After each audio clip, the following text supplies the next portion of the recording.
Welcome, Dr. Ajay Kaul. Good to see you. Thank you. Dr. Ajay Kaul heads our cardiac surgery department and is a consultant cardiothoracic surgery, chief cardiothoracic vascular surgeon, and chair of cardiovascular. Over 38 years of experience, he has done about 20,000 cardiac operations, which includes 5,000 minimally invasive surgeries, 4,000 total arterial coronary bypass surgeries, and 2,000 complex pediatric surgeries, cardiac surgeries. I can go on with this, but I will not take much of your time. I will just say that Dr. Kaul has filed in almost about 70 research papers to his credit that has been published in various national and international journals. On the World Hypertension Day today, the topic today is managing hypertension, measure your BP accurately. Over to you, Dr. Ajay. Thanks, Jitu, for the introduction. And let's first understand. Am I audible and visible? Everything fine? You can see the slides? Yes, doctor. The slides, your video is also fine. Okay, fine. Thank you. So why are we discussing this hypertension and why RAC Hospital has organized this such a large meeting? The reason is this is one of those conditions where there are no symptoms, no signs, nothing. I mean, even if a person is suffering from severe hypertension, there are many patients who may not have any problems, and that is the worst thing that can happen. Like a person may not be aware that he has a ticking time bomb in his body. He is not aware of that. And anytime he can have serious complications like heart attack, stroke, sudden loss of vision and other things without being aware of this serious health issue also. Now, the topic has been chosen because, it's very important to measure your blood and to know what is the exact blood pressure, because everything depends upon you knowing your blood pressure. Now, what should be your blood pressure? Now, every time everybody wants to know what is, when should I say that okay, first, please definitely once, whenever, suppose you have risk factors or some other problems at the age of 20, 22, 25, you should go, the moment you are about 20 years of age, just get your blood pressure checked once from the doctor who is qualified and who knows how to check blood pressure. You may do it yourself also at home, but many times the problem is that you may not be aware, you may not be able to take the blood pressure properly. So what is important is one reading should always be taken from a medical center. Now, now let us understand, in this slide you will find that 140 by 90. 140 is systolic pressure and 90 is diastolic pressure. Now, this is one of the guidelines that you should not have a pressure above this, but this is not that this is a normal pressure. In this slide, you have to understand that if it goes above 140 or if it goes above 90, you need to consult a doctor. Next slide, please. Next slide. Yeah. Now, this is what I was telling you, that 57% of the strokes and 24% of heart attacks are related to hypertension. Stroke means sudden paralysis. Stroke is cerebral stroke, and deaths are because of hypertension. Next slide. Next, please. Yeah. Now, in this slide, it is very important to understand. You see the normal blood pressure, 120 by 80. So you are expected to have a blood pressure which is 120 by 80. A pressure, even if it is say 110, 115, 118, it's okay. So till the blood pressure is between 120 and diastolic 80 is normal. But pre-hypertension means if it Up to 140, it is okay. It's okay means the moment it is going up. Now, you have to understand one thing. If a person is above the age of, say, 40, 45, 50 years, then say a pressure of 131, 35 is okay. But if a person is just 20, 22, 24 years and if his pressure is 140, I think he should consult a doctor. And rest, of course, is hypertension. So as I told you, above 140, consult a doctor. 120 is normal. So this is the gist of this slide. Next.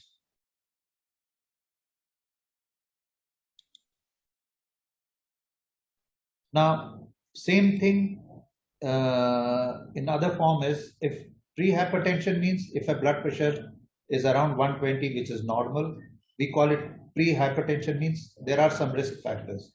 Hypertension stage 1 means if it crosses above. So if what is normal below 120, 120 to 139 is that you will likely go above 140, which is a serious problem. So start taking precautions. So if your blood pressure is in this first range, that is pre-hypertension, 120 to 139, take preventive measures. And what we will come to those preventive measures later on. More than 140, you are an hypertensive. Next.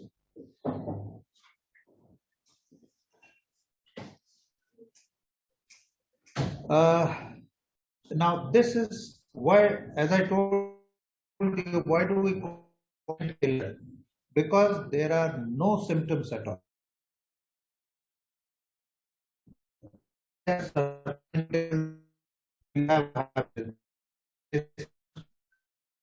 hypertension. Now that's a problem. Next, please.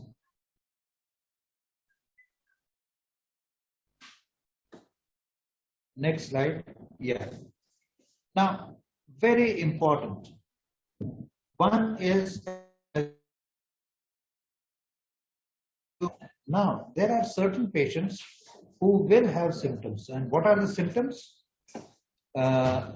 Sudden bleeding from the nose.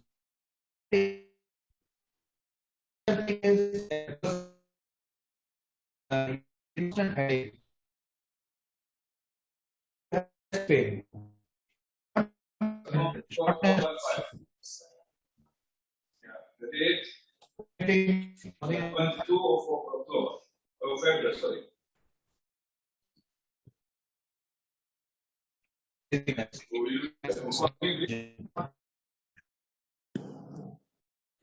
Just remember, and if anybody has dizziness, blurring of Dr. Ajay, your audio is not very clear.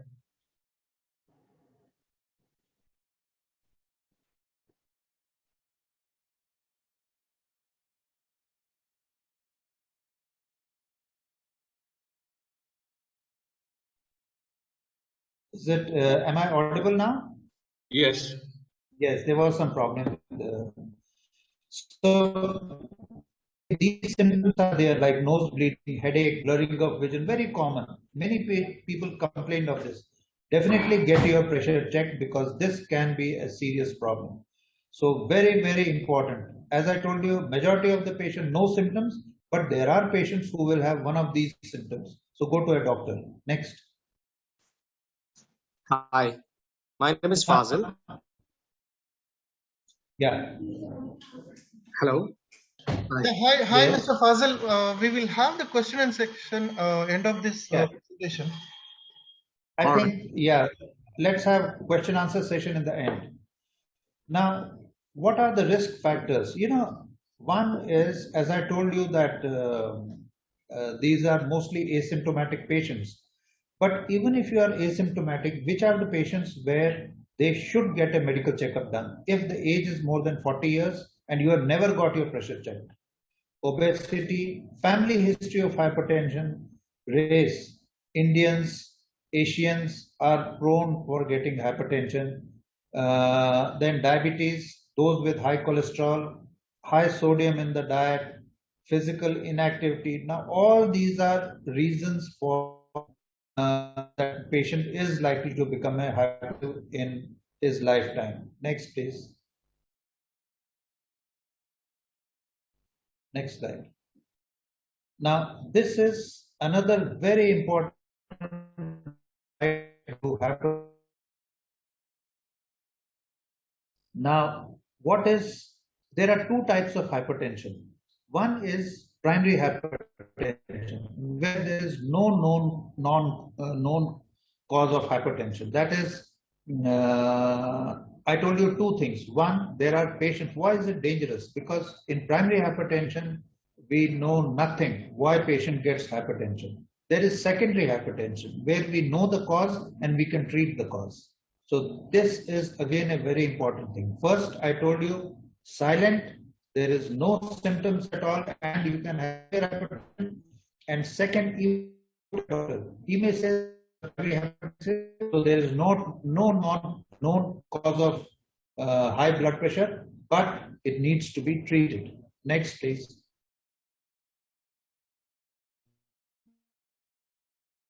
Next.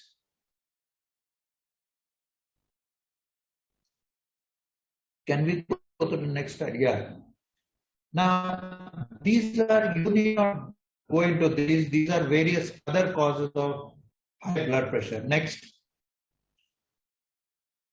Next, please.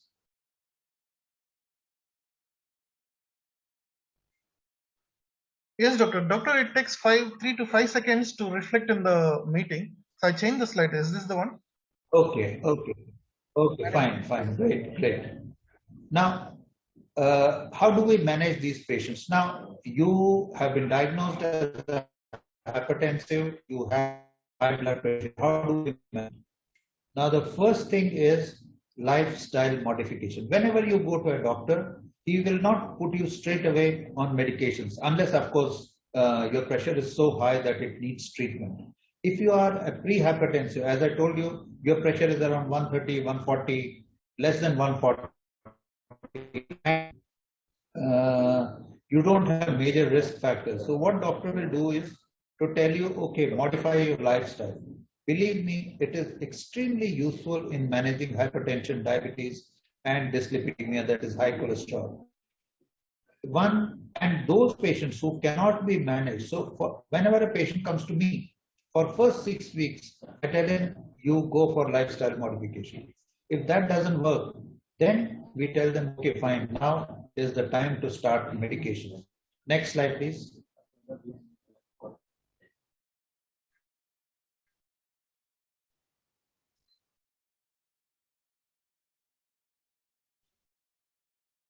Now, these are various ways of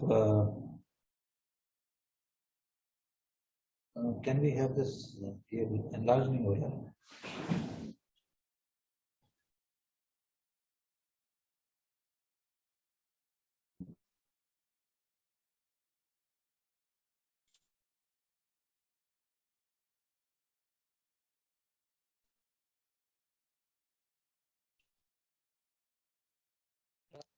मैं कर रहा था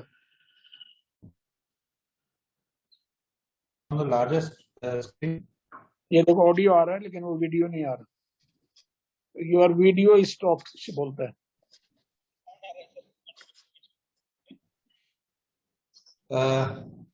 Okay, fine. So yeah, that's it. So what are the ways in which we manage hypertension? These are some of the things that are very, very important. One is regular exercise. See, you must have seen it all over. Everybody knows about it. Regular exercise, maintain a healthy weight. Tobacco, absolute no. It doesn't give you any advantage and it has all the problems. Reduce stress. Well, you need to know how to reduce stress because, you know, at your workplace also there may be a lot of stress. It's not that you can totally avoid stress. One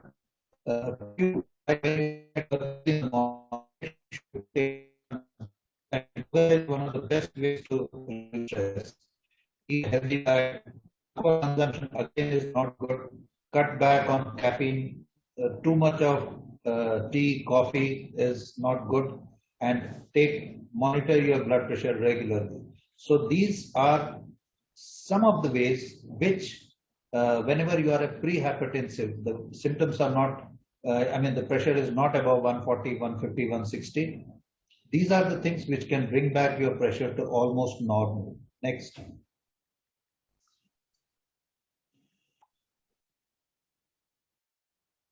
Now, the lifestyle modification. What all can you do besides, you have just seen the slide where weight reduction and other things. Then there is dietary approach is very, very important, and most important is reducing the amount of salt that you take in your diet. Believe me, it can really reduce your pressure to a great extent. That is dietary sodium. And exercise is another thing. Exercise doesn't mean that you have to go to gym and do a vigorous exercise. No, just walking 3 kilometers in 30 minutes in the morning is one of the best exercise to reduce your blood pressure. And stress management is very, very important. Next, please. We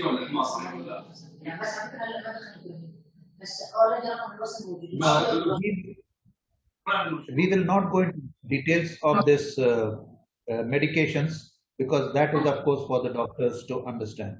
Next.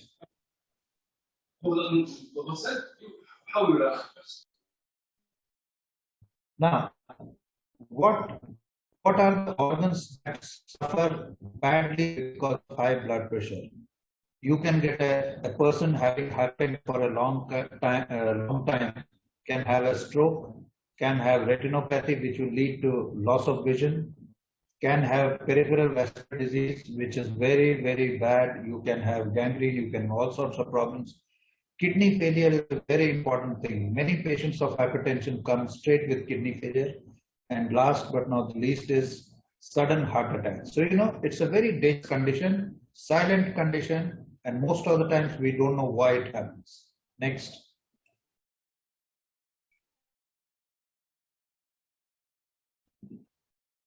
We will not go into details of this, but these are various other things that can result from a high blood pressure.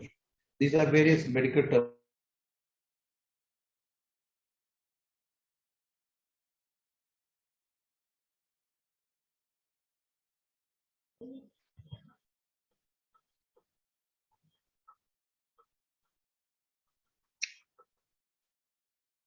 Okay, can we go to the next slide, please? Yeah.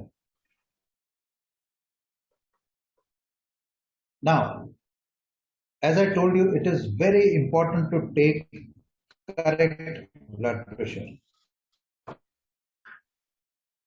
One reading doesn't tell you whether hypertensive or not a hypertensive. It is very important to take at least 3 readings every day for 2 to 3 days.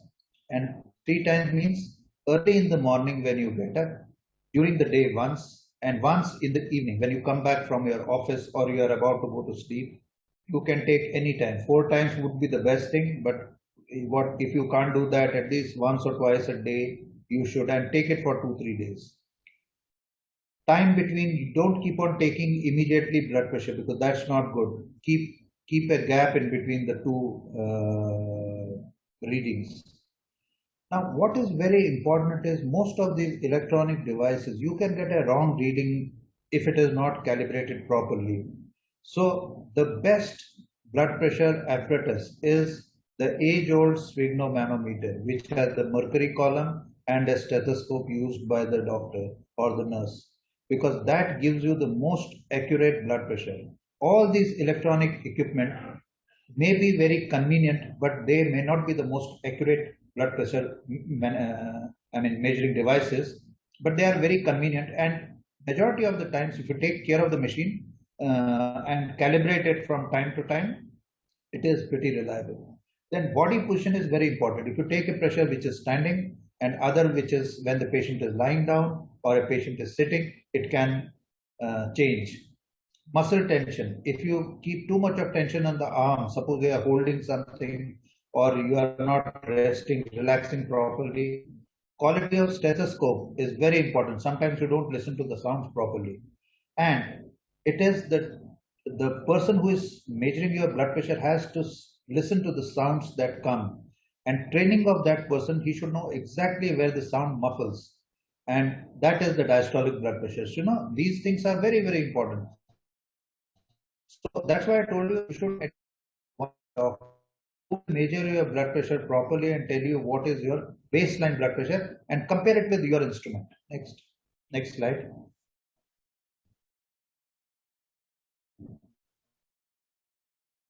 Next very important thing is the size of the cuff. Blood pressure measurement cuff. If the person is very fat or very thin, the cuff size may not be adequate, and that can affect your blood pressure measurement. Then the blood pressure apparatus should be at your heart level. So the arm position is very important. The second thing is how much of rest a person has taken before. Suppose you are coming from the office, you are jumping around, you are climbing stairs and you take pressure. It's wrong. So take rest for at least 8 to 10 minutes and then measure your blood pressure. Inflation and deflation method of the cuff is very important. Quick inflation and quick deflation may not be the best thing. You have to do it very gradually. And a person who is taking blood pressure should concentrate. It should not happen that he is looking somewhere else, listening to something and measuring your blood pressure. Now that can give you a wrong reading. Next.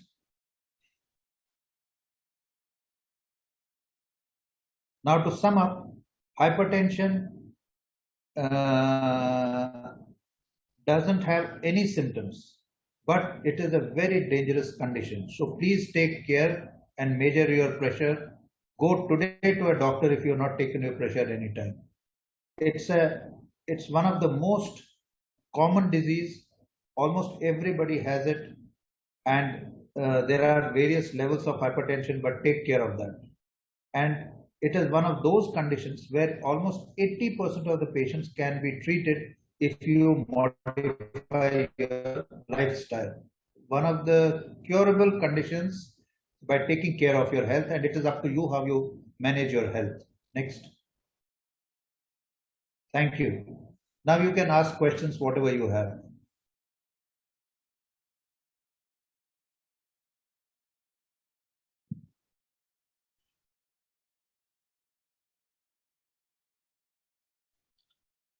There was a gentleman earlier who wanted to ask a question.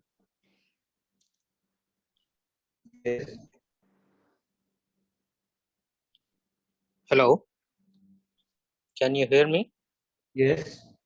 Yeah, I am Yes, Vivek. I can. Yeah. Yeah, I have. Yes, Vivek. Yeah. 2 weeks back I checked with the doctor I have a specs with my eyes. So 2 weeks back I checked with the doctor due to the headaches. I get some frequent headaches. Okay. I checked with the ENT and the ENT has suggested to move with first I checked with eye specialist. They said to move with the ENT. So they check everything, BP, everything is normal, and they have suggested some tension type disorder. Is that anything matched with the blood pressure? Because my blood pressure is normal. Tension type disorder. I can't hear you. Tension type disorder. Due to that, I got some headaches. Okay. Now, if your eyesight, because they have checked the BP is normal. By the time when they were checking, the BP is normal, but I don't know how far it was normal and all. So whether this will be related to this blood pressure? Now, see, as I told you, repeated checking of blood pressure is very important. Just buy a blood pressure apparatus and keep it at home. Check it for 2-3 days regularly. And if it is normal, forget about it. It's not because of hypertension. There are lots of other causes of headache, which can be problem of the eyesight, various other. There are hundreds of causes of blood pressure, headache. So it is not because of hypertension, and that should be a good news. Yeah. Okay. Fine. Thank you. Sure.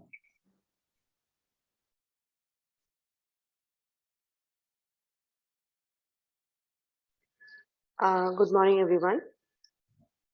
Morning. Sir, I want to just ask a very general question. It's like right from the childhood, we are hearing this thing that if your mother or father is having some medical issue, you will have the same things. As right now, I'm around 42 years old, and my mother and father both are having thyroid. And right from the age of 29, I got this issue of thyroid. The dose is increasing and decreasing. That's okay. It's now even my father is also a heart patient. He got his bypass around 15, 16 years back. Though I am very much regular in my exercise, I take care of diet also. I just want to know, is there is a possibility that later on I will also have the problem of hypertension or something cardiac related issues? See, let me put it this way. It's not that suppose a father and mother have some problems. Suppose somebody's father has hypertension or say heart problem. Doesn't mean, and he has 4 kids.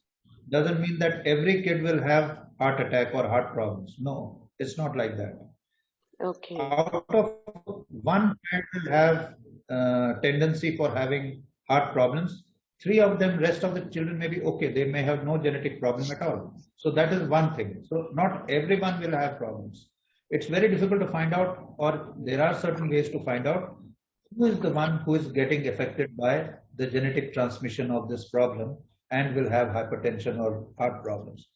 So what you can do is a regular checkup of your cardiac condition. See, taking care of your diet and other things will be good because it will delay the onset of symptoms. So say for example, if you just don't care about anything, you eat all sorts of bad food, too much of stress, smoking, drinking, and all those things, if a person does, he will get, if he is genetically prone to get heart problems, he will get it at the age of say 40, 50, something like that. But Okay. if there is another person who is taking care of that, he may have milder symptoms at a much later age, maybe at the age of 60, 70, something like that. So no, the disease will be milder, but it's not escape it. And it's not that all children will have problems. So this is what you have to understand. Yes, sir. Actually, we are three siblings, and my brothers don't have this problem of thyroid also, hypothyroidism. That's why I'm more concerned because when I am having this, maybe I'm more prone to the medical issues which my parents are having. I might have. No. It is possible, right? Yeah, no, but that is not. See, every disease transmission is different genetically.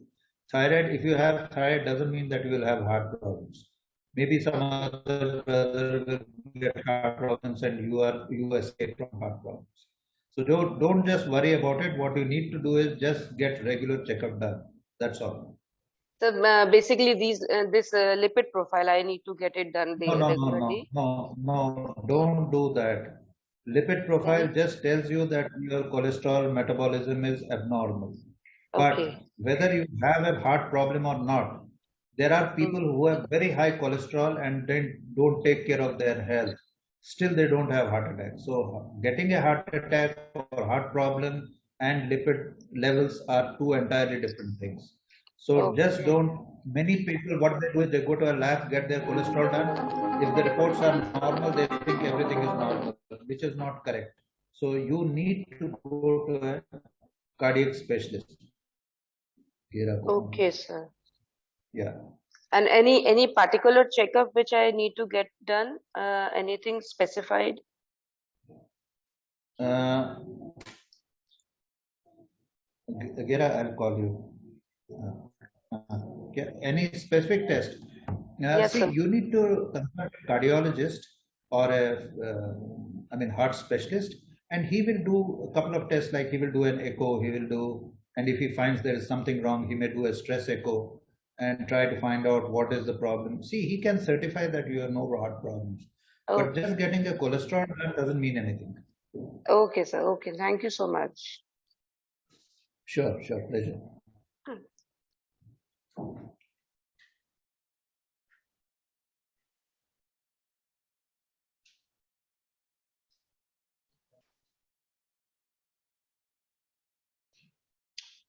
Doctor, we have a question in the chat. I'll just read it out for you. with a healthy lifestyle and regular walk, Yeah. the blood pressure is less than 120 and 80. Is it okay? Question is by Mr. Joseph. It's absolutely fine. But yeah, that's absolutely fine if he is doing regular exercise, taking care of his diet, everything fine. What is his age? Mr. Joseph, your age, please? 63. 63. Has he? It is very important. Any family history of any problem? And he is saying, when and how can we reduce the dose of medicines? Sorry, no. Joseph is saying no. No history. Okay, fine.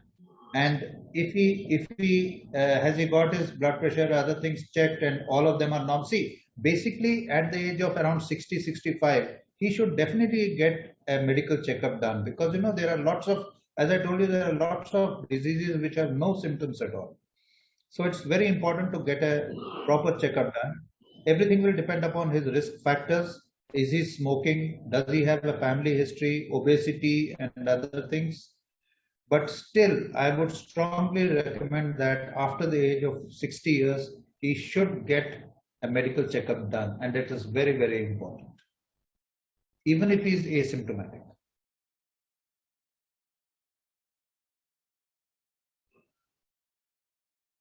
Awesome. So he's saying no smoking, no alcohol. But still, I would recommend at least one checkup at the age of 60 is mandatory, because there may be lots of things. They do bone density, prostate analysis, this, that. Medical checkup you can't do without it. You should do once. Okay. Okay, doctor. We have another question by Mr. Shinto Deepak. When and how can we reduce the dose of medication age 50? Now that, of course, is not the purpose of this webinar. You have to consult your doctor, go to him. He will check your blood pressure and say whether the medication has to be reduced or not, because you can't do it like that online. So you need to go. Reducing medication is a very, very important thing, and it should be done by a qualified doctor.